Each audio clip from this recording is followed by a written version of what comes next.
All right, here we go. Overdrive, off and running. TSN 1050 on the TSN app, your home smart speaker, and up on TSN 4. Bryan Hayes, the O-Dog, Jeff O'Neill.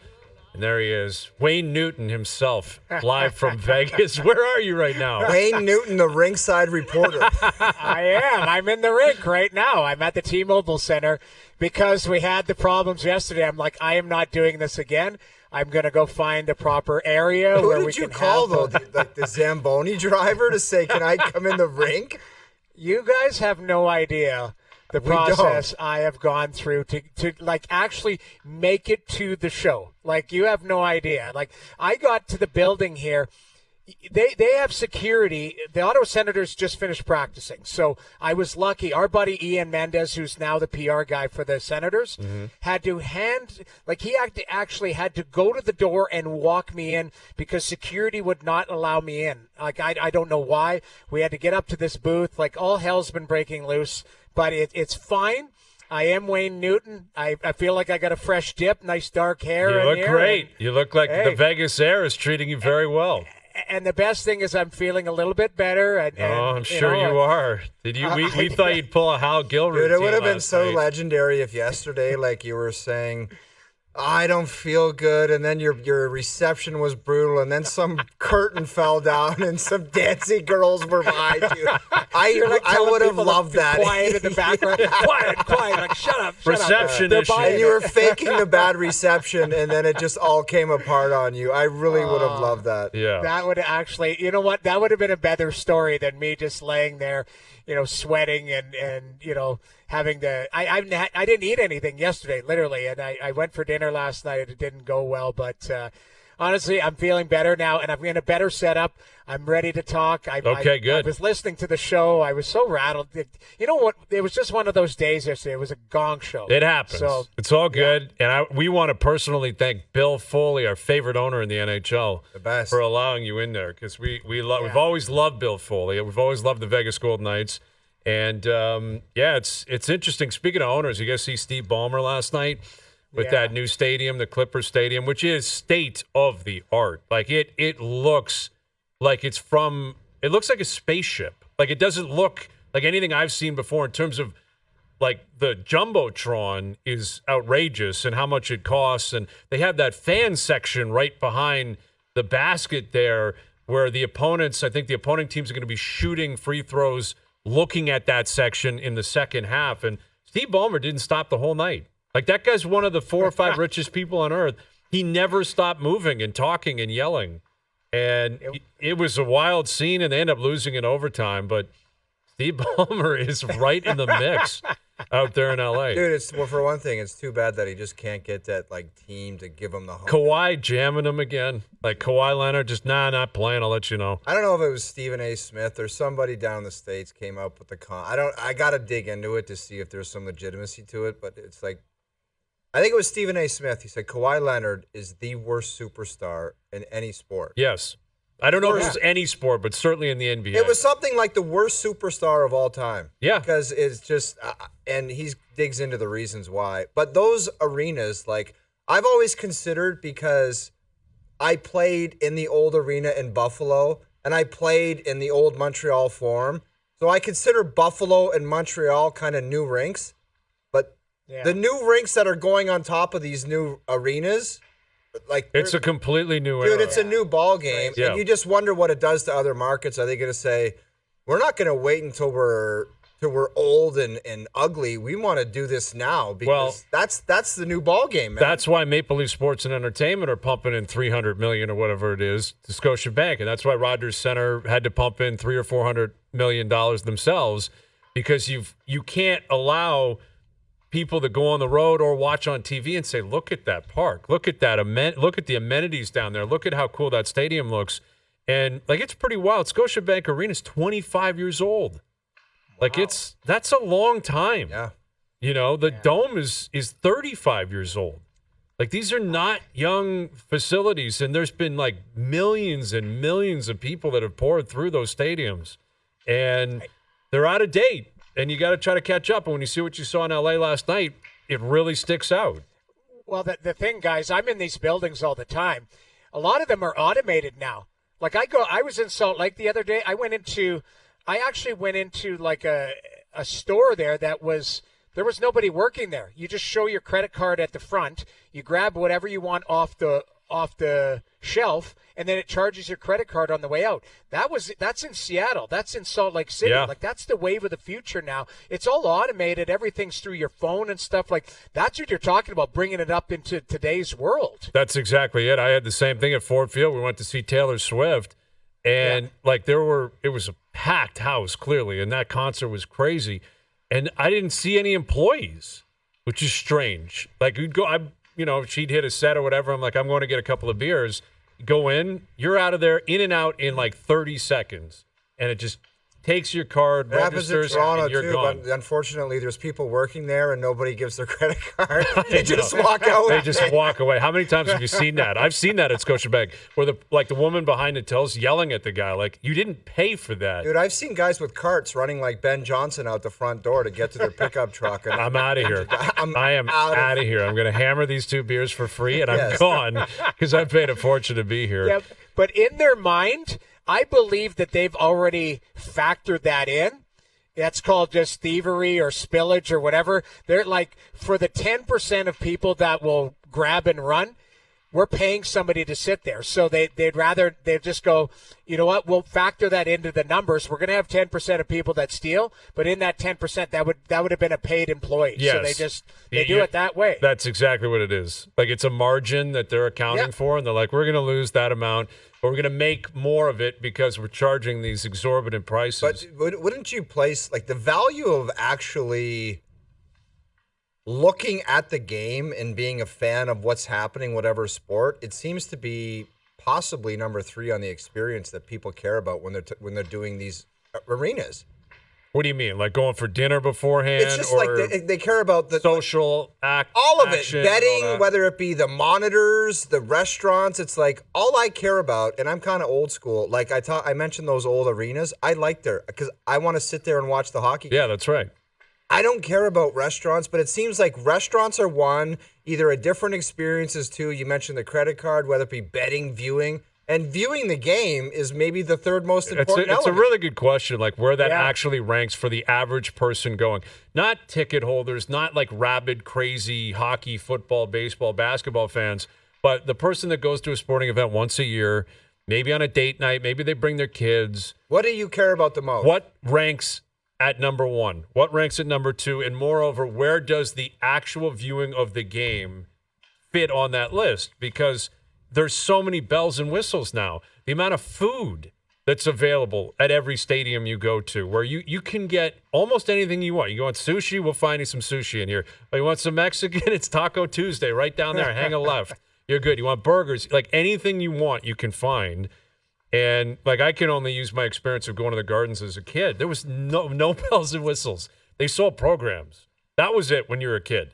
I don't think they sell programs anymore. I have no idea. Programs? I don't know. Remember how big that was when you were a kid? Got to get a program. And they were $2. And even that, your dad would be like, "No, we're not paying $2 for that." No, I'll tell you who's on the No, this team. was the line. You can get a program, but you're not getting a pop. Yeah, exactly.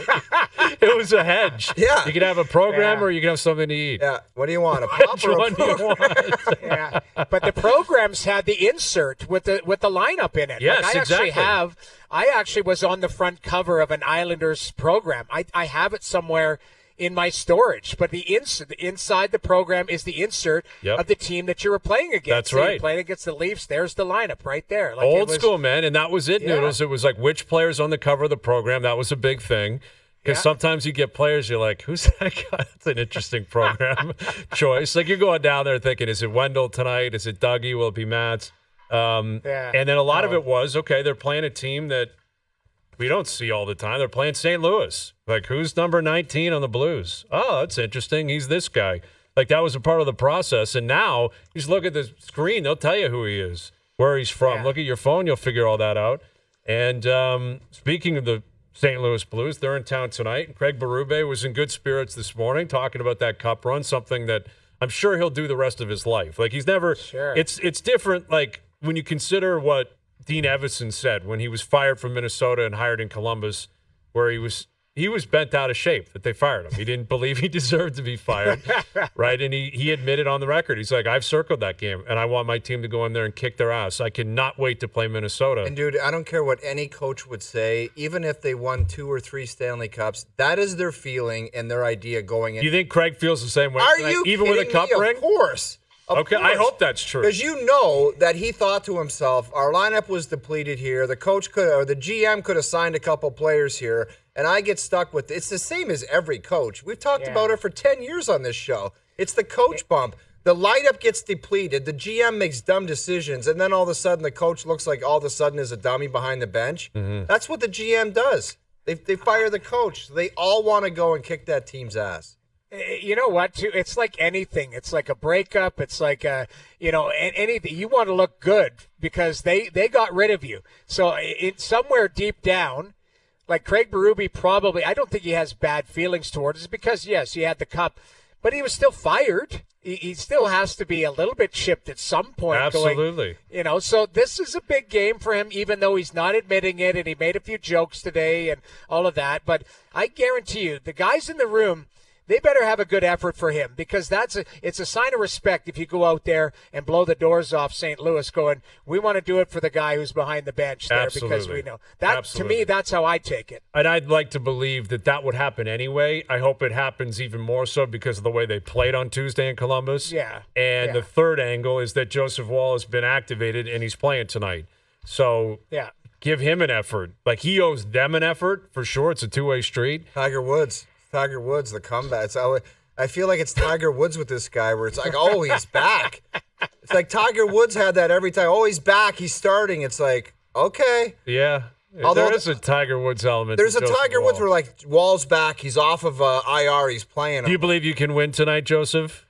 Yes, I do. Yes, I do. I wouldn't be playing. No, I've been through this before. I already know this. It's like I'm starting to call him Tiger Woods now because that's what he reminds me of. I just want him to go in there and play well and play a chunk. I want him to play for 2 months and just say, I'm healthy and I'm good. That's it. That's all I want. Exactly. I don't want to be dealing with this anymore. Because if this happens one more time, if we go from last year to the first game this year, and he plays 2 games and all of a sudden he's out long-term again, you're like, that's it, man. You can't do it. No, this has got to be the – I mean, listen, you can't predict what's going to happen. What do you have to see from him for him to prove that he can handle the grind of the NHL? Both of you guys, what do you have to see for this guy to show he can handle the grind and be an NHL goalie? Okay, so for me, it's that we're not having this conversation 3 months from now. So regardless of what happens tonight, I want him to obviously play well and jump on a moving train.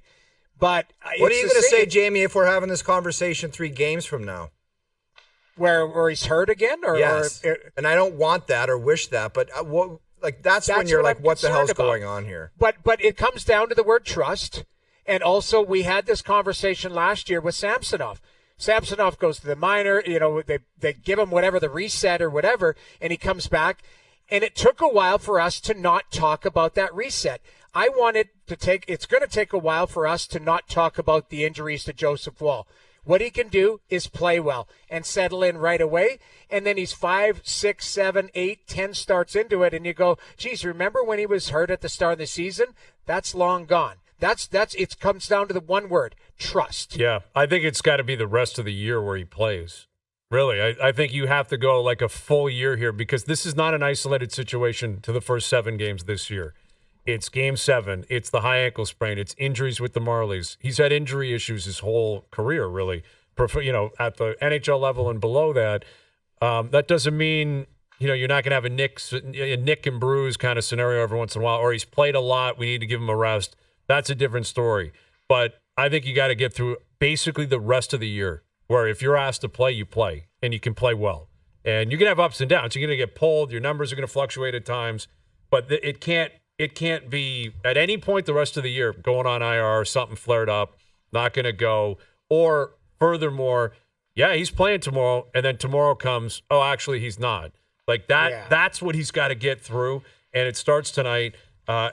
He's got ample opportunity to control whatever his reputation is. Like he's a young guy that's a really good goalie when he plays, and people are aware of that in this market. Not as if this guy came from somewhere else. Like when Matt Murray arrived, totally different. When Murray arrived, people were like, I can't believe they acquired Matt Murray.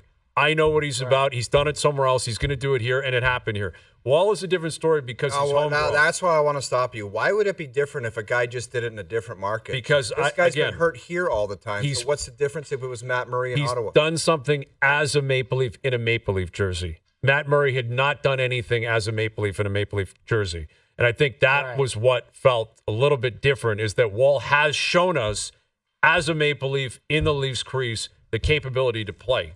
Where Murray, it was a double-edged sword where he had the injury issues, but also his game wasn't good. Like his last couple of years in Ottawa, you called them, Noodles. It was pretty ugly at times. He had stretches where it looked good, but his numbers were bloated. So well, he missed more games than he played in Ottawa. That's a sign, right? But that's, you get him, and I understood the thought process, behind bringing him in, but then it never worked out. I just, they brought him back, like he's here, he's but still a Leaf. Yeah, that's right. You're not circling and going, geez, he makes $6 million. He's on a starter contract. Mm-hmm. He's in the minors. He's if you hedge your bet and if there's more injuries and you need him, they've got 4 goalies here that they believe can play NHL games. You just got to get one every night. Stolarz has shown. Hildeby's had one good start, one poor start, but I think Hildeby's going to be an NHL goalie. We know what Matt Murray is. Let's see what Joseph Woll is. Joseph Woll's played 36 games in the NHL. He still needs to establish himself as an everyday guy in the NHL. Hayes, what do you always say? The one word, availability. Availability. Right? Yeah, the most important ability is availability, and hopefully that's the case the rest of the way. Woll and Stolarz, it's just the two of them back and forth, ride the hot wave. That's the plan. That was the plan when they signed him, and we'll see what comes of it tonight. Leafs Blues on TSN Radio and on TSN 4 tonight. James Duthie will join us. We'll get JD's take on the game tonight, and we'll play the Brad Marchand clip as well that he had to speak on today about Montgomery going at him. What was it, earlier this week, I guess that happened? Yeah. He gave a great response on that. We'll play it. We'll get into it. And Luke Wilson coming up later today. And Matt Sundin will be in studio. Matt's is doing the rounds. He's got a new book out. Matt's coming up a little bit later this afternoon as well. Overdrive continues. TSN 1050 and on TSN 4. Overdrive continues. Brought to you by FanDuel, bringing you everything from the opening line to the final score. Bryan Hayes, Yo-Dog, Jeff O'Neill, Wayne Newton himself, Jamie Noodles McLennan live from Vegas, and there's James Duthie in studio. It's just like, what, are you telling me I have to hit the button for my mic to work? Well, you've been in the business a long time. You need somewhat of control. I've never understood people that have been doing this a long time. They're like, how do I operate the mic? I didn't you say hit that, though. Red button. I don't have to hit it. They hit it for you. Okay. That's a dangerous game, though. You want JP to control your mic? Or would you, like, I taught you early when you got here. Control your mic. Do yourself a favor and control your mic. I trust my people in this building. Yeah. Well, it's called leadership. That is a very good point. I could learn from that. And it's not that I don't trust JP. It's that I don't trust you because you never know what you could say, what you could do, what you could whisper. How do you trust people? Because wasn't it on your show, the panel, James, where Freddie Anderson made that ridiculous save and then the camera went right to O? That's still the greatest moment in the history of like TSN. TV? Yeah, I agree. And O still thinks there's something funny going on, but literally the guy, like the only time in the history, I've been doing this for 20 years, the only time in the history of all our games that in the middle of a game they mistakenly cut back to studio, and it was after the Freddie Anderson save, and it was O's face like it really could not freaking have out. Been better. I remember coming in the next day. You know how many times I could have been picking my nose. I could have been. Well, it could have gotten bad for you. That's valid, but it didn't. It turned out to be like a great meme.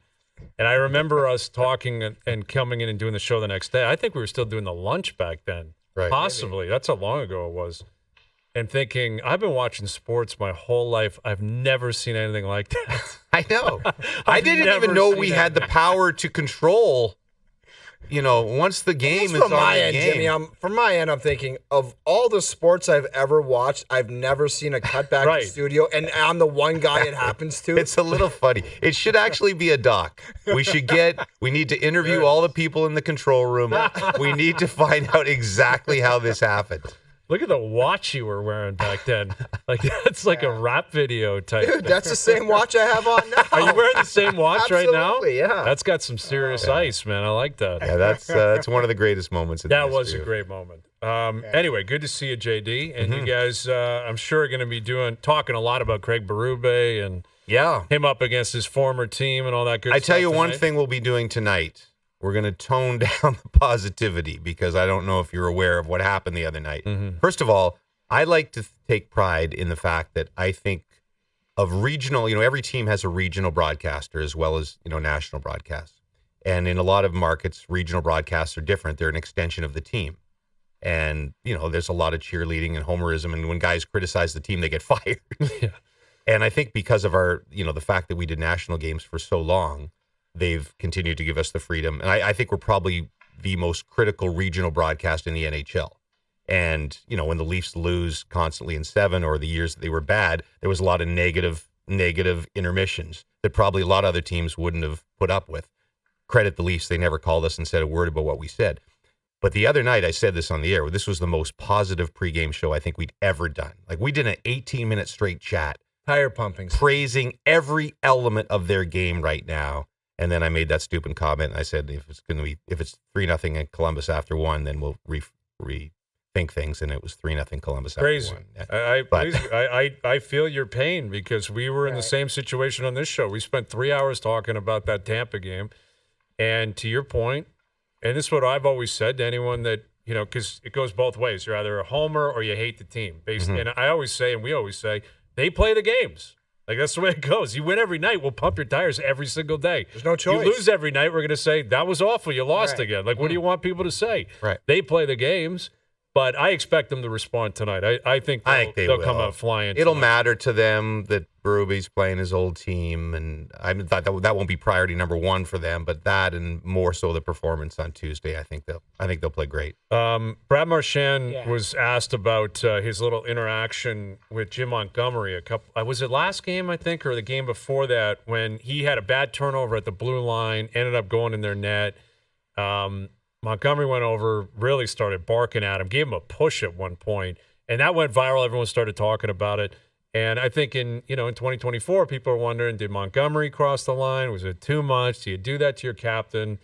Here's what Brad Marchand had to say about that earlier this morning. The NESN cameras caught on the bench Monty yelling at you and kind of give you a nudge on the shoulder. And people were making a big deal out of it. Yeah, I mean, people are very sensitive these days, and there's a lot of it's unfortunate how coaches are scrutinized over things like that. There's a lack of accountability nowadays because people can't handle the heat, and you make a mistake like that, you deserve to hear about it. I'm glad that he said something about it. If he didn't, we would have much bigger issues.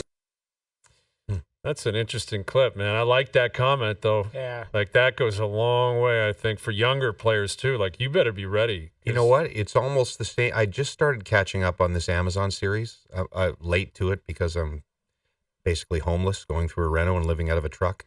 But the David Krejci episode with Nylander, which is, I think, the first episode of the show, they talk about Montgomery calls out Krejci before Game 7 of the Leafs series last year. Pasternak. Oh, excuse me, Pasternak, Krejci. Yep. Krejci, yeah. That's what I said. I'm living out of a truck. Pasternak. And so Pasta, says in the show that Montgomery actually came to him 2 seconds after he called him out, just saying, just so you know, I called you out in the media. And Pasta said almost the exact same thing that Marchand said there. I'm glad he called me out. We have to be accountable. So something going on well in the Bruins culture anyway. No kidding, man. And I mean, he's yelling at him a little bit. Like, I don't know. You guys have been on the bench. Noodles, you may be in a different spot because you're playing goalie. But, like, guy's pissed off, and he's yelling at the player. Like, what else, why would that ever be expected to be out of the game? Because there's so many guys that come to the bench, and Noodles, you're in between the benches a lot of times. I'm sure you've heard this before, where a coach will say something, and the player will be like, nah, it's all good. Me and the other guy talked about it. It's fine, thanks. And coaches are like, Noodles, I'm sure you've heard that, where that's some of the reactions of these players. They're like, actually, it's all good. No, it's not all good. But that's the current player, a lot of them, where they come up, and their whole life they've had people kissing their rear ends, and everything's good, and you're the best. And then when they hit adversity, they have no idea what the hell's going on. And they don't know how to deal with it, whether it be in real life, during the game, practice. They don't know what the hell's going on because their whole life it's like, oh, you're the best, you're the best. And when they screw up like that, they don't know how to deal with it. Well, nowadays, too, guys, I'm between the benches, but keep in mind, I had 850 games in the league and only played 250. For 600 games, I sat and watched and listened to those interactions. Oh, no, you didn't listen. You basically chirped the whole time. I tape. Chirped the whole time. But, but the point being is, from when we played to where it is now, it's a lot different. Guys will come off, and the interaction, like the coach will be looking at him. A lot of times it's like, I know. Like you look, the eye contact's like, I know what you're going to say. You don't need to say it. But back then, the coach would still say it. He'd say, get your head out of your rear or you're not going to see another shift. Nowadays, I do believe there is different interactions because the guys immediately they're on the iPad. They're looking at, geez, what did I have here for spacing? What did I have? Sometimes I like the old interaction. I think that was an old interaction where Monty was just going, hey, I don't care. You know you screwed up, but I'm going to let you know because it's a message throughout. And that's what you hear about the Boston Bruins culture. I've heard stories of Chara going to young guys going, we don't do that here, sorry. And everyone just buys in. And I think Brad Marchand learned a lot from Krejci, from Bergeron, from Chara, and he's filtered that on into the Pasternaks and the younger guys in that, was it Trent Frederick the other day that, had a problem with who wouldn't drop his gloves or whatever. I can't remember who it was, but the point, like those guys, it's ingrained in that culture, and you can tell the Boston Bruins, they think a certain way. Every organization's different, but that organization has continued that on for many years. Well, and I think it's an extension of society with where we're at too, that everything, society is softened in general, and whether or not you can yell at people or whatever, and whether or not there's work relationships that aren't allowed to cross a certain line. The world is very different, and I think what's happened here with the reaction to that clip is people are applying their work life to that work life, and it's just not the same. And I think Marchand is the one saying, don't worry about me. Like, don't think that I'm not going to HR because Jim Montgomery yelled at me.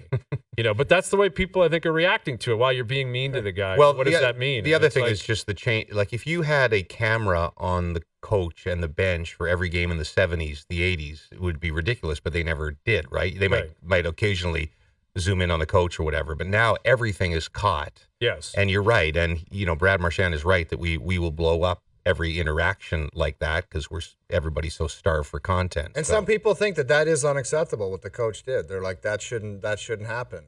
Right. I don't know. They must not have ever played sports or understand that is what's happened, because you never hear a guy in accounting go over to a guy in sales and poke him like that and start screaming at him. Yeah, it doesn't happen. It doesn't happen in the real world in many ways. And that's, I guess, again, the checks and balances are different. And they always have been, and I appreciate Marchand coming out and not trying to perpetuate that that's what should happen in sports. He basically put a block up and said, no, I don't want that to change, and I'll be on the wrong side of it if I have to.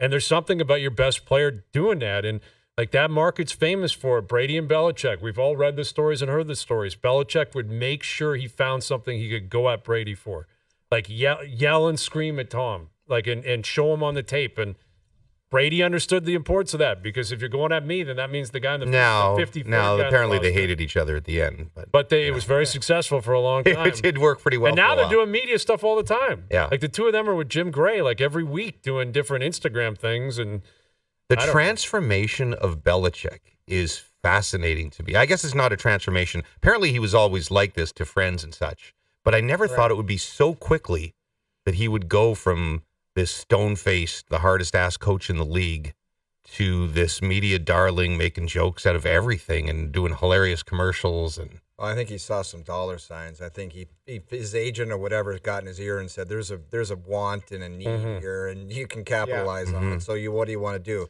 You're not coaching, so there's a boatload of cash here available for you. Do you want to change your tune and be a different guy and do all this stuff?" Do you think he goes? Was it Bill Cowher who never really went back? Right? Yeah, Cowher never went back because he liked it, and you found you could have a life and everything. Yep. I wonder if Belichick could get seduced by this is easy money, and I don't have to sit there and have a 24/7 job, which I'm attached to forever. I'm not in the video room at 4 a.m. Although, yeah, it's lifestyle. That's what he's going to make a boatload of money. He's not going to have to be at the stadium or at the offices for 18 hours a day. That's what it is. It's lifestyle. And at his age. it's not like he doesn't have to cultivate an audience. That's another part of this in the situation that he's in. There's no, hey, Bill, we'll give you this money if you promise us 1 million views. Bill's just calling into shows, and they're like, here, we'll give you this. All right, yeah, sure, I'll do that. Like, if you guys tank, that's your problem, not my problem.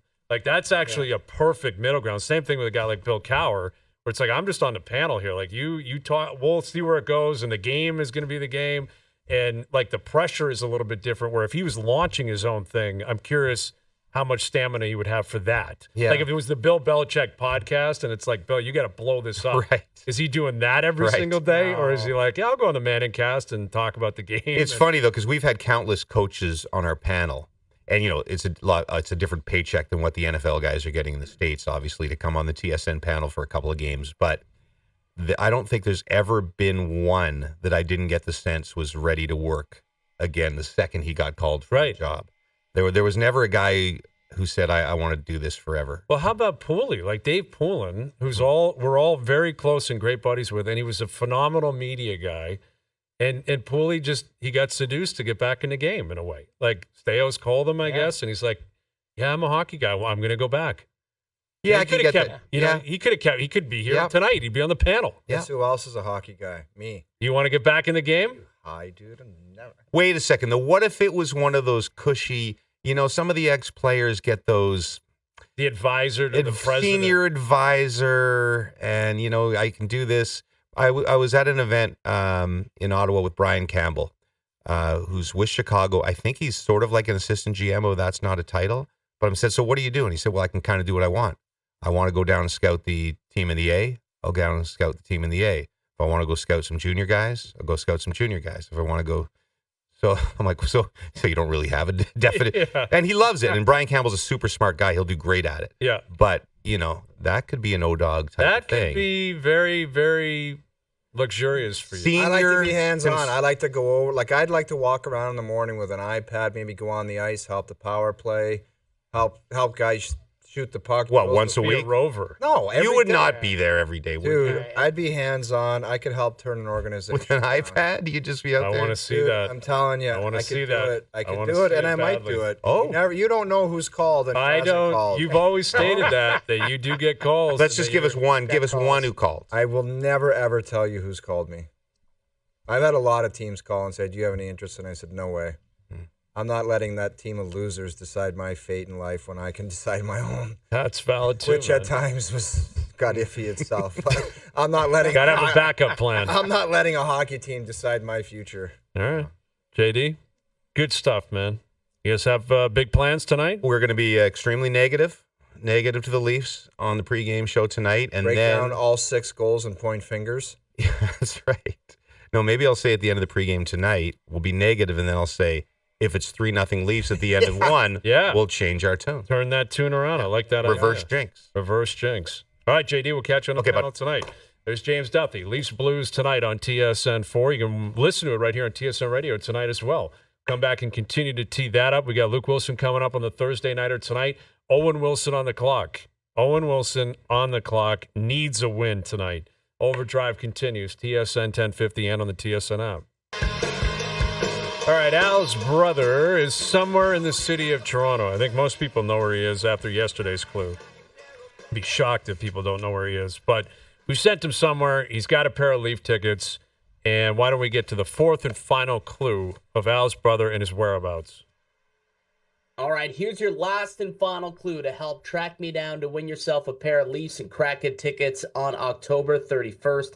The owner of this luxury mansion that I am currently residing in has been referred to as a jock sniffer by a certain co-host on this very program.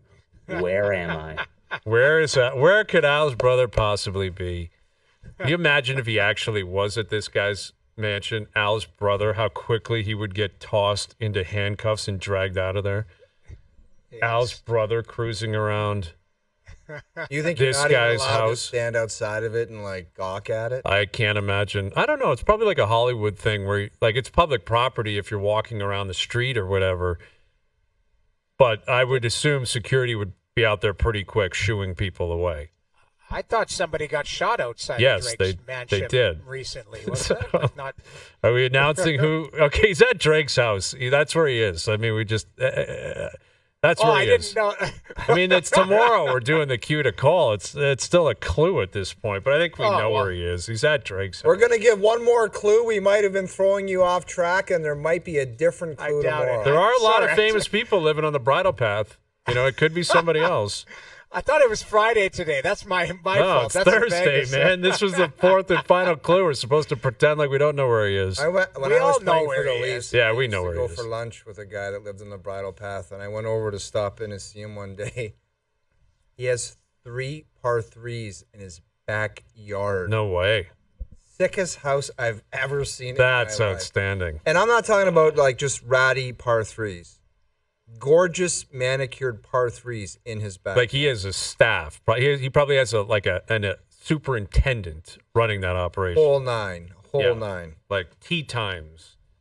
Tee times. Wouldn't that be hilarious? Can I get a time in my own backyard tomorrow? It was insanely good.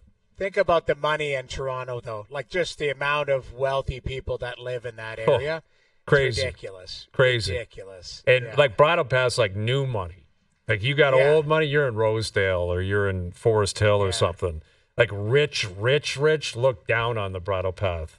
They're like, we're not going that far north. We're not going to be in the Bridle Path. We live in Rosedale. Anyway. Lots of money there. Lots of money there. Lots of money, I'm sure, at the Raptor game last night. Oh. And that was, you talk about a first impression, man. That was historically bad. We're talking league-wide. That has rarely happened in the history of the NBA. You lose by 30 on opening night at home. Like, it's one thing if they were in Boston opening night and they got crushed by 30. Still awful. Still really painful and a sign of what's to come. The Knicks did that in Boston to open the season, but they got had smoked. A different look, This was Cleveland. Good team. Playoff team. Not great team. Not winning the Larry O'Brien at home. And they were up. They were actually up pretty big at one point in the first quarter. And I think it ended, they were down 29-28 or whatever at the first quarter. And then they lost by 30. And that second quarter was a sign of what's to come. They have no depth. They have no veteran presence. Scotty Barnes was horrible last night. And that's what I'm intrigued by what's going to happen here because the cover's up. Rebuild. What do you want out of me? What are we going to do? Look at these guys. We don't have depth. But Scotty's been paid, and Scotty's the guy that's got to drag them out of it. So even if you lose, he better perform. How does he become a superstar with that around him, though?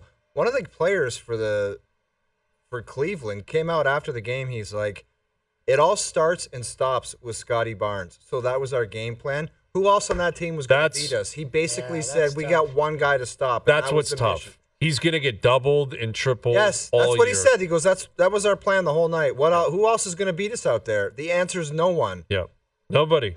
Like, that's the reality, man. When you just had a real kind of first game. Usually a first game, like even if you're a bad team, you shock the world and you just beat the opponent on energy. Everyone's hyped up. Some people have outstanding performances. I turned it on. It was like in the third quarter or whatever. It had a vibe where... Like 15 wins. That's what it looked like. And they were just one of the worst teams ever, and people were leaving, and there was... I'm telling you, man. It had a weird vibe. They won 25 last year, and they played the majority of the season with Siakam, Anunoby. Like, Pascal alone on this team last year handed them 7-8 wins. Like, alone. And with Anunoby. And that, like, it is a roster where you look at it, and now Quickly's banged up. I don't think he'll play tomorrow night. RJ's banged up. If Barnes goes down, you're talking about a team that it's one of the 3 or 4 worst teams in the league. Like, that's what it could turn into if they get injured or they start to tank. I don't think this is an overreaction after one game. I don't think they win 20 games. I'm not sure they win 20 games. You don't think they get to 20? Like, usually the worst teams in the league get to 20. Dude, I think it would be getting to 20 after watching that almost seems like a task. They had 25 last year, and it got ugly down the stretch because they're tanking, but that's what I think they have to do this year. You have to be on pace for 20 or 25 and then lose like 18 of your last 20 and just come home stumbling, and I think that's what's going to be the plan.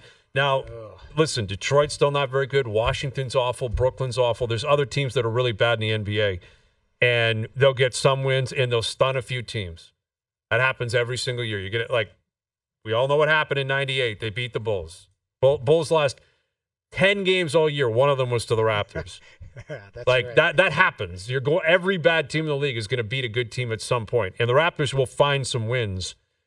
I just look at the roster, the construction, the lack of offense, the lack of defense, the lack of size, the lack of depth. I don't see how they win. Dude, there's nothing there, man. I don't see how they win anything. It's really, really tough pill to swallow. And Quickly played well early in the game, and then he got hurt. And if he's banged up, your backcourt takes a big hit. It's just going to be an ugly season all around.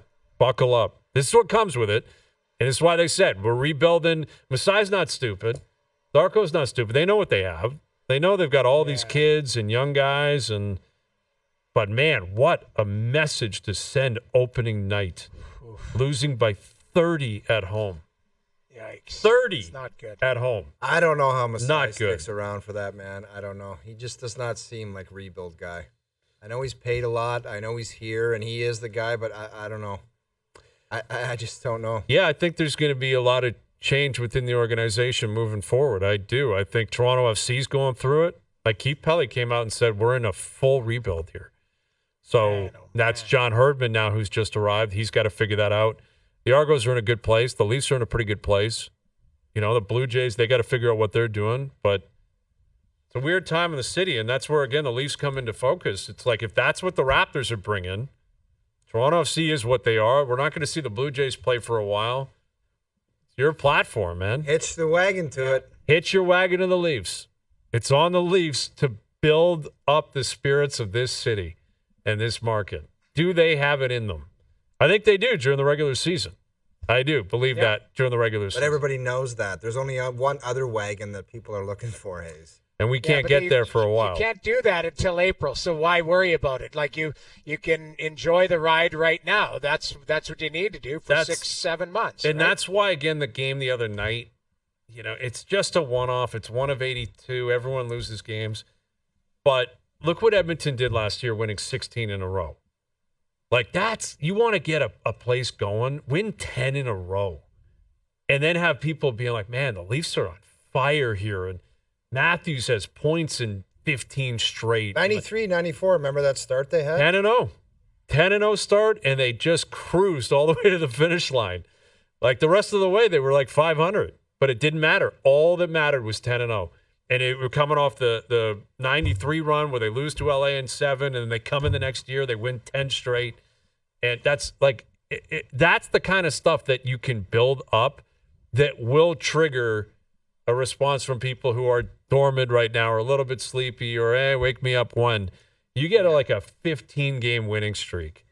Yeah. This place will be rocking. Nashville Predators got told they couldn't go to a concert last year, and they ripped off 16 or something. They were like 18-0-2 or something, wasn't it, Noodles? 18, yeah. It was like they had points in 20 straight or something like that. It was a big number. It got more than what Edmonton did. I want to say it was 18 games or 19 because in that Prime Video one, Forsberg was one of the guys that they focus on, and they was kind of through that process, those games. And the game, one of them where they thought they were going to lose, they were losing like 4-0 heading to the third and found a way to win 5-4 in overtime.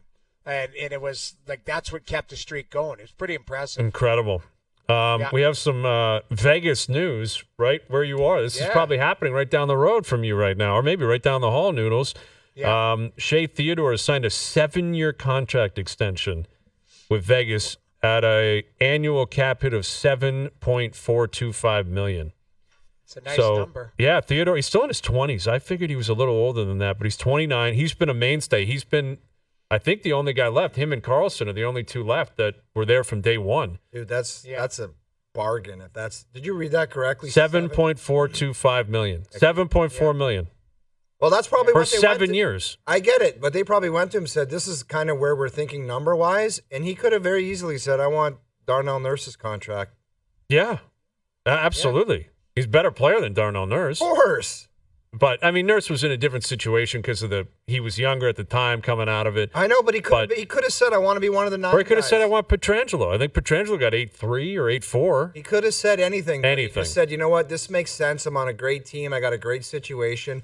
I'm probably going to play out my career here and finish my life in Vegas and retire here, and life's going to be great." A Vegas legend. And now they got a 3-pack. Pietrangelo makes 8.8. He's in year 5 of a 7-year deal. Theodore's coming off of a $5.2 million deal, so he goes to 7.4. And Hanifin is in year 1 of an 8-year deal at 7.35. So that's the bar. That he said, "I want $100,000 more than Hanifin." Yeah. That's pretty much what he said. He said, I got to make more than Hanifin. I may not get to Petro, but I want more than Hanifin. And he got it. So exactly. They've locked in on those 3 guys. And they got guys like White Cloud and Haig. Haig. And their D is pretty They got a pretty big deep and pretty quality solid. defense. And Vegas off to a decent start. Ilya Samsonov's been playing pretty well. Shout out to Samsonov. He's been playing pretty well. Right, Noodles? 2-0. 2-0. Off to a good start. Made 33 saves the other night against LA, a 6-1 win. I think he'll probably get the start tomorrow night against Ottawa, I would think. Question is, who is starting for Ottawa? We'll find that out. Hour 2 coming up. Pierre LeBrun will join us. Luke Wilson will join us. Overdrive continues. TSN 1050 and on TSN 4.